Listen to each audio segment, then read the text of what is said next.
Family, it is officially July 2026, and we are now in the midst of what is known as a hot girl summer. But many are going outside, having a good time, and sparking up new relationships. And the question always is, what are some red flags? What are some green flags? What should we even be doing if we're trying to be outside for the hot girl summer, but also looking for that person that is supposed to be with us on the inside? In today's episode, we are looking at three important flags that you need to consider as you look at dating in 2026, even in the midst of a hot girl, hot boy summer. Let's jump into this episode of the Pursuit Podcast starting right now. Well, what's going on, family? This is your boy, Pastor Josh, and we are grateful that you are locked in for another episode of the Pursuit Podcast with Pastor Josh. I want to thank you all for the tremendous feedback on the last episode around deconstruction. I have gotten so many messages, so many people have hit me up either on Instagram, you've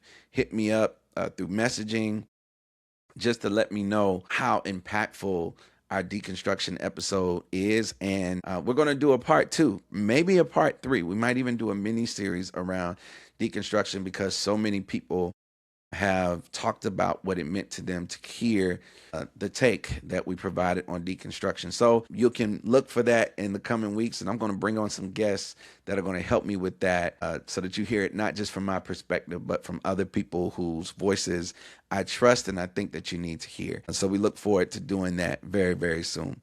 On today's episode, I want to jump into the waters, pun intended.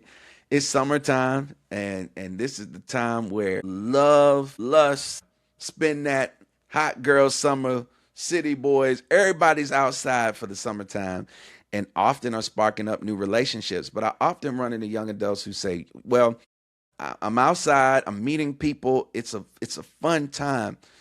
Pastor Josh, what should I be looking for as it relates to dating? What should I be looking for as it relates to looking at a potential person to add into my life in a romantic way?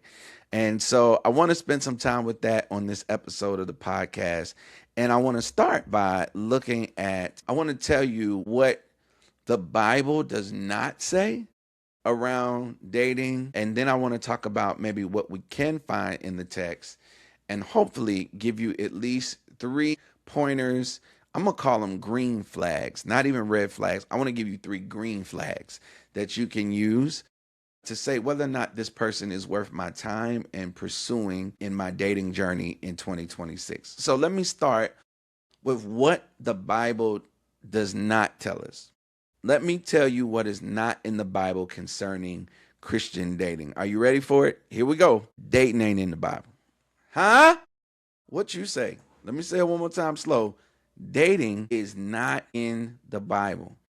We do not have the modern equivalent of dating in your Bible. So if you are looking for a one-to-one, apples to apples correlation using the Bible as your dating guide, you are not going to find it as a model biblically for dating. You will instead find things like betrothal, right? This period that is very similar to an engagement and rules of engagement around betrothal. You have people like Mary and Joseph who are betrothed and are pledged to be married. He has paid a price for her, a bride price, a dowry for her. And for once that transaction is made, then she is pledged to him and belongs to him in that way, in that society. So you have betrothals, you have bride prices. And remember, marriage in the biblical text is not the Disney movie. It is not the clean boy meets girl classic lovey-dovey stories that we like to think about in dating in 2026. Often when we find marriage in the Bible, and there are many models of marriage in the Bible. I know we like to use the term Christian marriage, but there are many different models of marriage. Some scholars suggest over 10 different versions or models of marriage that we find in the biblical text. But often these are arranged marriages. And because they are arranged marriages, with bride prices or with transactions that have been made between a father and a family, right, in advance, where often the wife does not have a say in who her husband is going to be. Think about the color purple. Think about the ways in which these young ladies were sold off by their daddy, right? This is often the case in biblical marriage. And so this get to know you phase of dating doesn't often exist in biblical marriage. Oftentimes, these people are pledged to one another and they get to know one another, maybe even love one another as time goes on.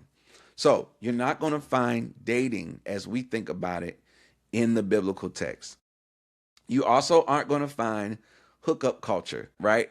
Where everybody is slanging and dipping it low. That may be happening, but not the kind of openly sexual world that we have in American Western culture in 2026. When you see sexuality in the Bible, it's much more complicated. Maybe the closest thing we have to hookup culture in the Bible is prostitution. We're walking with our church through the book of Genesis, and people like Judah in the biblical text in Genesis 39 are looking for prostitutes to fulfill their sexual urges and going back to their families. That's the kind of thing you might see in the Bible. So Bible and sexuality are complex. That's a series all of itself, but it's related. I bring that up as we talk about dating because often in 2026 dating, there's a piece of this where people are asking questions about sexuality and hooking up and all these kind of things. And so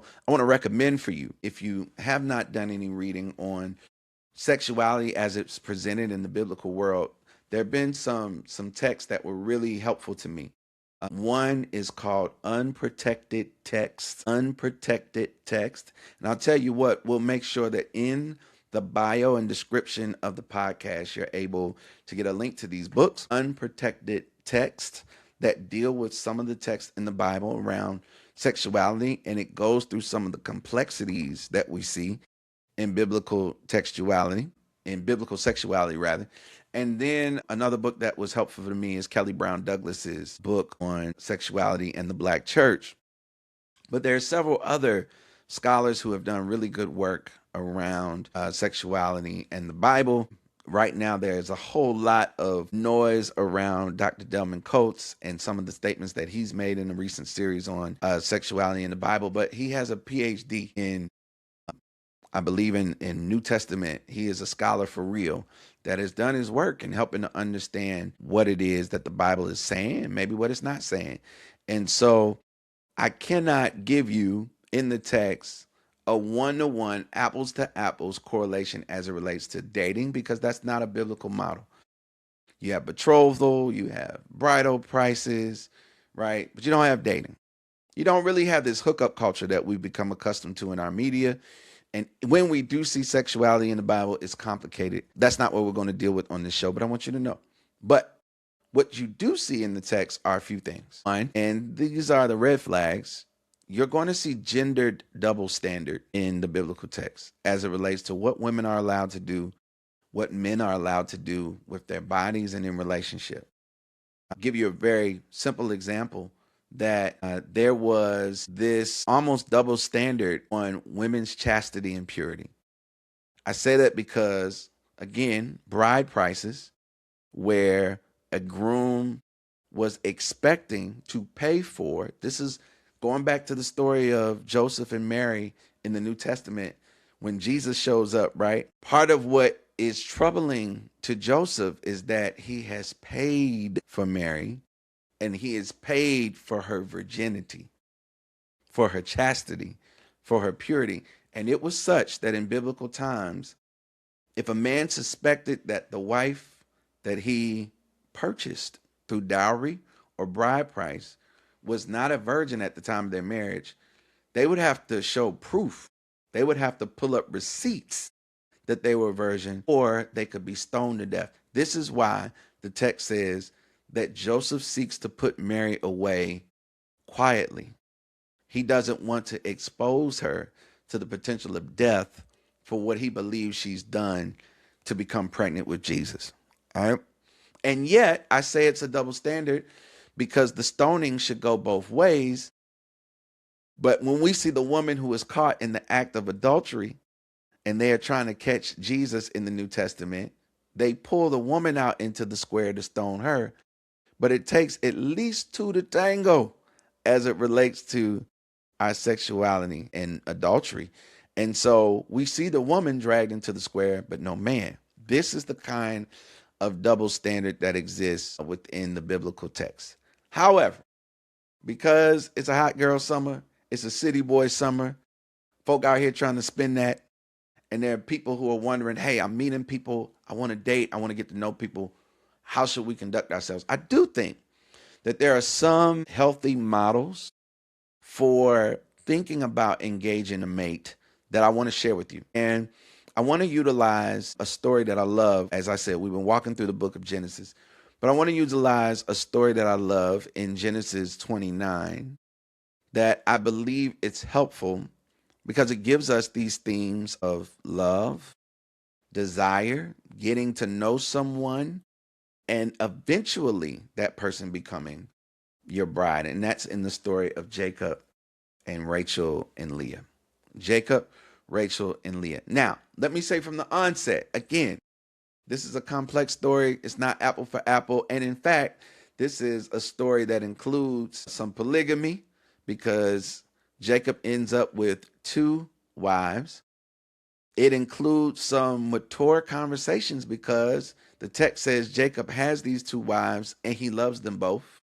That's a whole nother conversation for another day, but we talk about love and all these kind of things. Is that even a possibility to love 2 people at the same time? That's a theme that's in this text, and he grows to love these women over time. But I do think that in his pursuit of Rachel, in Jacob's pursuit of Rachel, there are some green flags in a world of red flags that might help us as we think about what it means to date, what it means to create new relationships with brothers and sisters as we are navigating the heat of the summer months in relationships and love. So can I give you 3 from the story of Jacob and Rachel that you can find in Genesis 29 that I think are helpful? And the first green flag in terms of somebody that you might want to date and participate in, you want to engage folks who know and appreciate what they're looking at when they see it coming.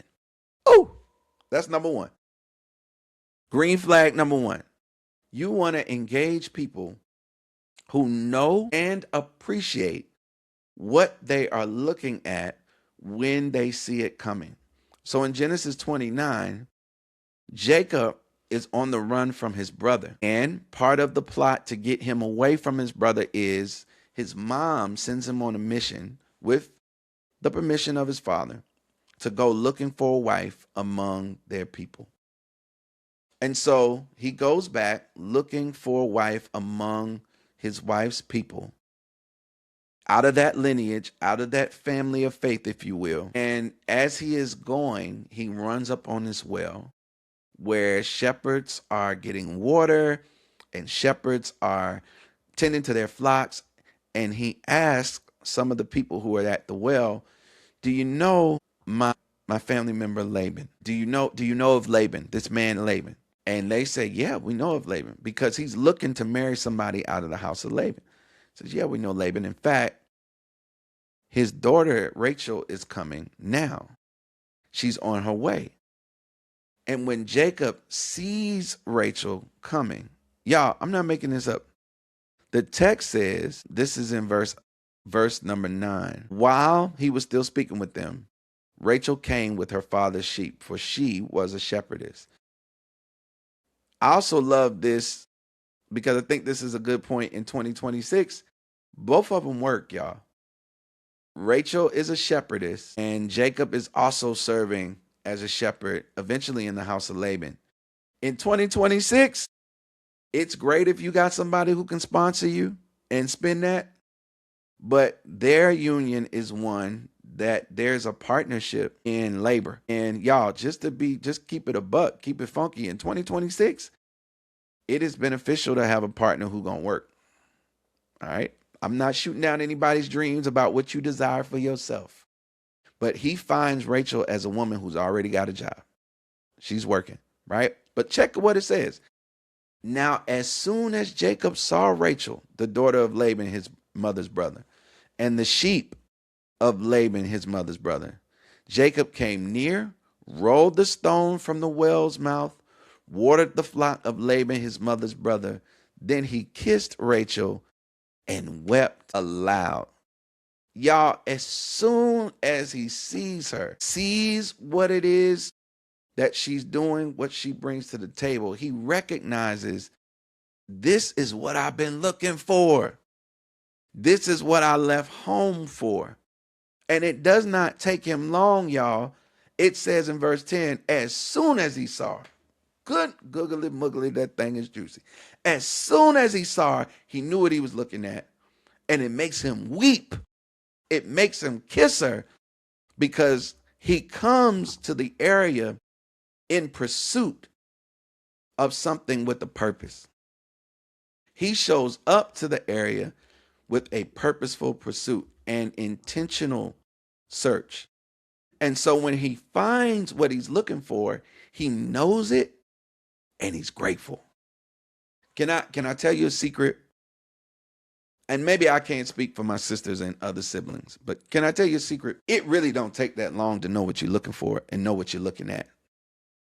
And there are some people who are in relational bondage because you are waiting for someone to recognize something in you, and it's year 7. Hey, verse 10 says, as soon as he saw her, he knew it. I found you, Miss New Rachel. He knew it as soon as he saw her. I want you to know it don't take that long. It don't take all that. Not if you're with somebody who has a discerning spirit, and that's the kind of people you need to be with, that can recognize who you are, what you have, and the response to that is, I'm weeping, I'm crying, I'm kissing the ground that you walk on because you are what I've been looking for my whole life. Ladies, it don't take long for a brother to know what he's looking at. And if it's taking forever, you may not be what he's looking for. Help me, Holy Ghost. It does not take forever for a brother. And maybe it's true of our sisters and other siblings. Does not take you forever to know what you're looking at. And if it takes forever, you may not be what he's looking for. All right? So a green flag, be with folks who know and appreciate what they're looking at in you. They see in you who you are. Not just what you have. He does see what she has, sheep that belong to her father and that she's willing to work, and that's a great thing. But this is the total package that he's been looking for in his journey. So you want people who can see that, acknowledge that early. Can I give you a second green flag? You want people who are willing to see you through the eyes of family. To see you through the eyes of family. After he meets Rachel, they go back to Laban's home, and Jacob sits and learns from Laban for a month's time. He spends the time to get to know her family. And this may not feel important, but if you're going to have a relationship that is sustainable over time, like for the long haul, you're not just marrying the one that you like. You are marrying into the family that shapes them. And you can often get a preview of who people will be by the family from which they come out of. Now, somebody heard that and is offended. But I come to tell you, the older I get, the more I am sure this is true. Every couple of weeks, I say something, do something, and I say, that was Marlo, wasn't it? That's my dad's name, Marlo. That was Marlo, wasn't it? Like I am slowly becoming my dad, which is not a bad thing because, dude is, hey, swaggerlicious in his 70s, looking good. All right. I'm trying to be swaggerlicious in my 70s, looking good. All right. Great father, great husband, all that good stuff. Right. But I'm noticing that I am slowly doing things, saying things, interpreting things in the way that my father does. And it was my father who told me early on, you really want to get a preview of who a young lady is going to be. Look at her family. Look at grandma. Look at her sisters. You get a sense for people through the eyes of family. Some people feel like that's not fair, but I'm telling you, over time, it is likely that you will see who somebody is and will become. You'll get clues, I'll say, by the family. So, what they family like? My mama would say, who they people? Where they come from, right? And that doesn't define somebody. That doesn't limit somebody, but it does give us a preview, and it does give us a sense sometimes for some embedded things, some embedded ideology and philosophy and way of doing life and way of seeing the world that may sneak out later that you could have had a preview of if you had spent time with the family. So I'm looking at in 2026, you talking about dating. I want to know a bit about their people. I want to know a bit about their families. And you want people who are also wise enough to want to know about you and your family and where you come from and what has helped to shape you. All right. So that's green flag number 2. People who are willing to help to sit down long enough to see you through the eyes of your family. Third green flag, and we'll wrap this up. It's real simple for me. It's folks who are willing to work for you and wait for you. People who are willing to work for you and wait for you. Now, I am not saying people who on their first week with you are paying all your bills. Y'all, that ain't it. And I know our society and our culture has kind of turned our dating norms to me. They lean on the scammer side of the scale, right? Like, I just met you, but to have a date or to have your number, I need to pay your rent for the month. Y'all, that's insane. That's a scam. That's a come up. That's not what this is, right? Dating ought to be able to get to know who somebody is and whether or not they are a compatible partner for life or for the season that you're in. And so what we see in Jacob is that once he realizes Rachel is who I want, he says to Laban, let me work for you for 7 years and take your daughter. Again, this is cultural at the time. This is societal.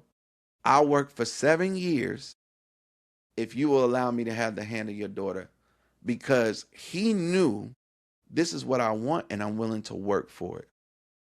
And I'm willing to wait for it. If I got to wait 7 years, I'll do it. And listen to what the Bible says. The Bible says, and the 7 years felt like just a few days in Jacob's eyes because he was in love with her. Y'all, imagine working for somebody else to get the chance to marry somebody for 7 years and just feel like a few days because I love you. I know what this is worth to me, right? So in this, we see somebody who is willing to work and to wait. What I see in this is important. One, you have a man who sets the terms. He has enough self-awareness of himself, his own value, and what he perceives your value to be, that he's able to say, I will work for 7 years. He sets the term of the contract, right? There's an intentionality. There's a sense of self-worth. There's a sense of her worth. You want to be with people who have a sense of their own worth, their own value, their own time, their own resources enough to say, this is what I'm willing to do, and this is what I'm not. Help me, Holy Ghost. That can say, and right now, the thing that is said often is, that person runs a strict program. And I want you to know that's a green flag. People who are willing to say, this is what I'll do and this is what I want. This is what I'm willing to do, how I'm willing to engage in this space, and this is what I'm not. And sometimes people feel like that's an issue. To me, that self-awareness doesn't waste time. You need people like that. So he works for 7 years, which feel like a few days to him, because in his brain, she is a prize worth plowing for, worth working for. He knows he's not the birthday, but he knows he's got something, someone who is worth putting in the work. And this to me points to a powerful principle that is needed in relationships that will stand the test of time and mean something. Any relationship worth having requires work. Any relationship worth having requires work and people who are willing to work, because spice is seasonal. You meet somebody and everything is hot in the beginning, right? I'm a neo soul guy. Music Soul Child said everything is cool when love is all brand new. When it's the beginning, it's hot, it's exciting, it's popping. Every day is a fun day, right? But spice is seasonal. It's not as hot, summertime. It's not gonna get cold. But what you're looking for is somebody who is willing to work with you, work on your relationship. Because while spice is seasonal, stamina breeds sustainability. I am not impressed with anybody's first showing. That's on a job, right? That's in an initial meeting, right? That's also in relationships and dating. The principle is the same. People put on their best face in the beginning. Don't I loved that argument we were having on social media around Olive Garden on the first date. And it's like, nah, if I'm not getting Mastros and Perry's, and if I'm not getting, 5-star, Michelin restaurant experience on the first date, that's broke boy activity, blah, blah, blah. That's stupid, y'all. Anybody can save up their coins to impress you once or twice. Shucks. Anybody can engage with you even romantically, physically, sexually, and it be good once or twice, right? But what is required for a long lasting relationship is stamina. Can you sustain something over time? So jumping out fast and hot is cool, but you're looking for somebody who's willing to work and to be consistent. Consistency over the heat and the spice, because consistency is sustainable, right? What does he or she show you over time? Every time. What does he or she show you over time? Every time. Looking at those things helps to determine if this is a mate worth my time. They can show up well on the first date, the second date, the third date, maybe the fourth date. After a while, give it some time. You'll be able to see, because you can only play a part so long, right? And you can be flashy with money, but money runs out. So you, over time, what are the consistent things I see in this person in every space and every time? All right. And you need somebody who's willing to work for you, work with you, and willing to sustain. May not always be flashy, but what can I sustain? What level of relational equity do I see out of him or her every time? It may not be all $1,000 dates, but every time we're together, I know I'm gonna laugh. Every time we're together, there's going to be chivalry involved. Every time that we're together, there's going to be thoughtful conversation. Every time we're together, I'm going to be considered. It's always considering me. She's always thinking about me in this way and showing kindness in this way. What did he or she show you over time, every time? And I think if you look at those green flags during this season of fun in the sun, hot girl summer, city boy summer, spin that nation, whatever, then I think you'll be able to make good choices on who you want to allow to have your time in this season. Well, family, I hope that this was a blessing to you. I am excited as we talk about our message from the media. I am excited to check out. I'm walking through the Raising Canaan series. And so We've talked a lot on this episode, so I won't do a deep dive, but I'll have something for you the next time we get together from the Canaan series. But I'm checking that out on Power each and every Sunday. It comes out on Friday now, but at the end of a long weekend, that's what I'm checking out for myself, and looking forward to seeing the way they continue to expand the Power universe. But I love you. I will put the links to those books so that you can check out those books, particularly Unprotected Text is a great book. Sexuality in Black Church, Kelly Brown Douglas, is a great book. And there's so many others. But I hope that you will enjoy the summer and the heat of the summer while also making great decisions for you and your family and enjoying even the principles that might lead us to effective engagement of people, dating, relationships, even in the midst of this time. I love you. There's nothing you can do about it. We'll see you on the next episode of the Pursuit Podcast. If you haven't already subscribed, help us out. Subscribe on YouTube at Joshua Mitchell TV on YouTube, and subscribe audibly wherever you get your podcasts. Amazon, Apple, Spotify, you name it, we're there. I want you to subscribe. So I love you. There's nothing you can do about it. We'll see you next time on the Pursuit Podcast with Pastor Josh. Peace.